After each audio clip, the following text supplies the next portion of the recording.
欢迎收听华瑞投影观点。最近大家只要打开财经新闻，满脑子一定都是辉达最新的超级晶片，或者是各大云端巨头盖资料中心的消息。大家看着这些炫酷的 GPU 晶片，心里一定想着，只要晶片设计的够好， AI 时代的算力就能无限膨胀了。但先等一下，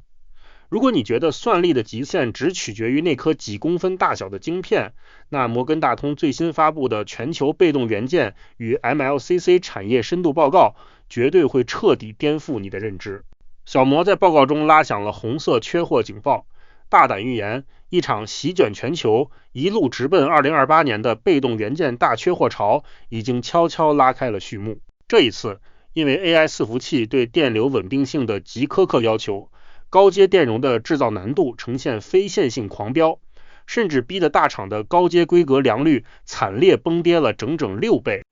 当通路商即将在2026年下半年大举收紧现货，这场被动元件的史诗级大轧空到底会怎么重塑我们手中的资产版图？要看清这一波即将重塑整个半导体供应链利润分配的被动元件重定价底牌，我们最先要聊的就是摩根大通这次在报告中针对全球基层陶瓷电容供需模型所披露的3大历史性巨变。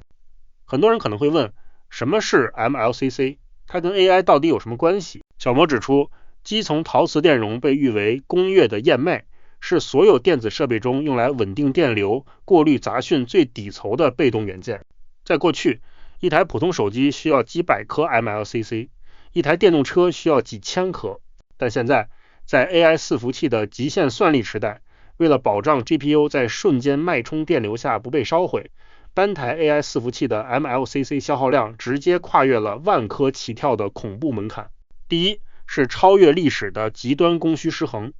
小摩透过其最新的全球 MLCC 供需模型预估，整个行业正在经历史诗级的扭转，将会从2025年的 10% 供过于求，在未来2年内一路血崩至2028年的 6% 实质性大短缺。这场缺货潮的紧俏程度，在量化指标上预计将会比2017至2018年那次由初代车用电子与云端资本支出引爆的历史大牛市砍要更为惨烈。第二是将近 60% 的均价暴涨预期。由于高阶产品极度供不应求，小摩预测在2026至2028年这段紧缺周期内，全球高阶 MLCC 的平均售价将会迎来高达 50% 几，将近 60% 的暴力大增长。这项增长幅度基本与2016至2018财年那场翻倍行情处于同等的高爆发区间。第三，则是整体市场规模的几何级数膨胀。小摩报告预估，在均价暴涨与 AI 伺服器和车用电子双引擎的托举下，全球 MLCC 的市场总可定制市场将在2028年前正式跨越300亿美元的大关。这意味着2025至2028年间的年复合成长率将高达惊人的 24%， 远远超越了2016至2019财年仅有 16% 的历史增幅。这无疑是一台正在全速发动的超级印钞机。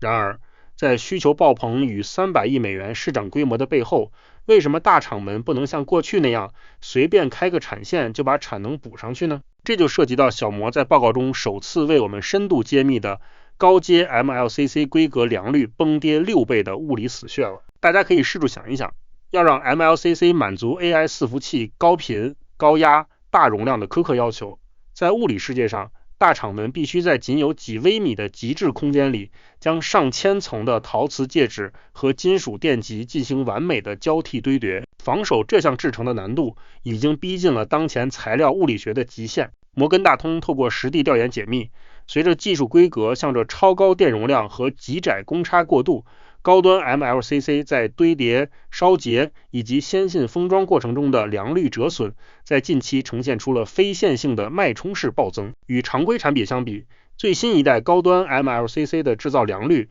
实际上已经在制程瓶颈的拉扯下崩跌了整整6倍。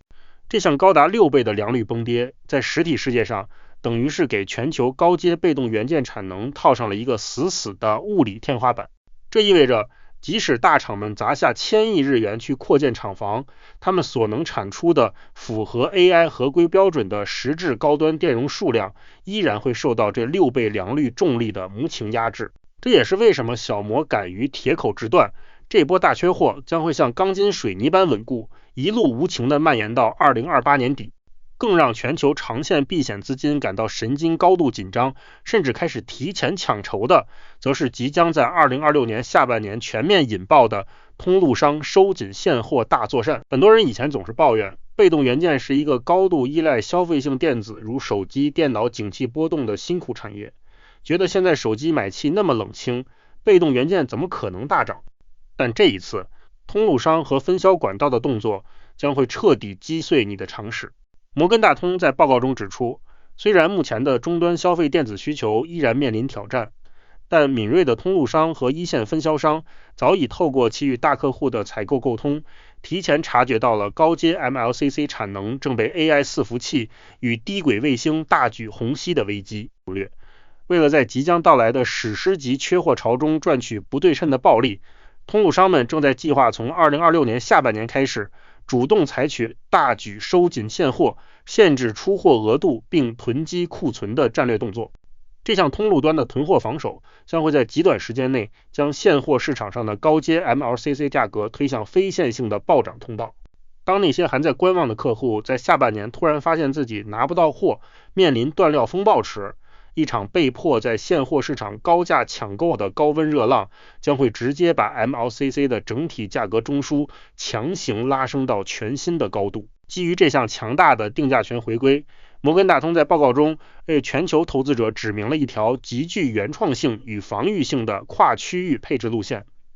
在亚洲 MLCC 版图中，小摩明确宣布强烈看好日本与台湾的龙头大厂，并相对看淡韩国同业。这项配置策略的底层逻辑非常清晰。小摩指出，台湾被动元件大厂国巨以及日本大厂如村田制作所、太阳诱电，其在高阶 MLCC、特制电阻以及高频电感领域拥有着极其深厚的专利壁垒与良率优势，能完美吃下这一波由 AI 伺服器和 1.6T 网通设备升级带来的均值售价暴涨红利。相反的，韩国同业由于产品结构高度依赖传统消费电子，且在高端定制化产品上的研发进度稍微平庸，在面临这场良率瓶颈与产能虹吸时，其利润率的弹性将会显著落后。这使得做多台日龙头、避开二线高杠杆资产，成为了当前全球聪明权最主流的防御部署。华瑞认为，摩根大通这份报告用300亿美元 TAM 预测与高阶良率惨跌6倍的数据，为我们梳理了关键财报季前夕最真实的实体经济体牌。这是一场由 AI 算力消耗倒逼规格升级、制程极限引爆良率崩跌、通路商 2H26 收紧现货以及台日龙头强势夺回定价权所主导的结构性重塑。华瑞认为，对于投资者而言，要验证这一波被动元件大炸空的实质含金量，在接下来的季度中，我们应将观测重心聚焦于2大极具穿透力的微观运营密码。首先是紧盯国巨在接下来财报中所披露的高阶特殊品，特别是车用与 AI 伺服器及高容值电容的产能利用率与平均毛利率走势。这项细分数据能最直接地帮我们过滤掉传统消费电子的杂音，揭示出高阶良率瓶颈下龙头大厂转嫁生产成本获取溢价利润的真实底牌。另外则是锁定2026年下半年通路现货市场的库存天数与分销商接单出货比。当我们看到现货报价在二级管道中出现实质性的非线性攀升，才代表通路商的收紧现货战略已经全面奏效。看懂这2层由物理产能与通路筹码编制而成的微观指标，我们才能在这一场太空级的硬体大变革中，精确锁定最具性价比与安全边际的科技产业链红利。以上就是本期节目的全部内容，感谢各位的观看，希望今天的内容对您有启发。如果您喜欢我们的内容，欢迎追踪华瑞。若您对加入华瑞有兴趣，或是想要与我们进一步联系，欢迎随时与我们联络。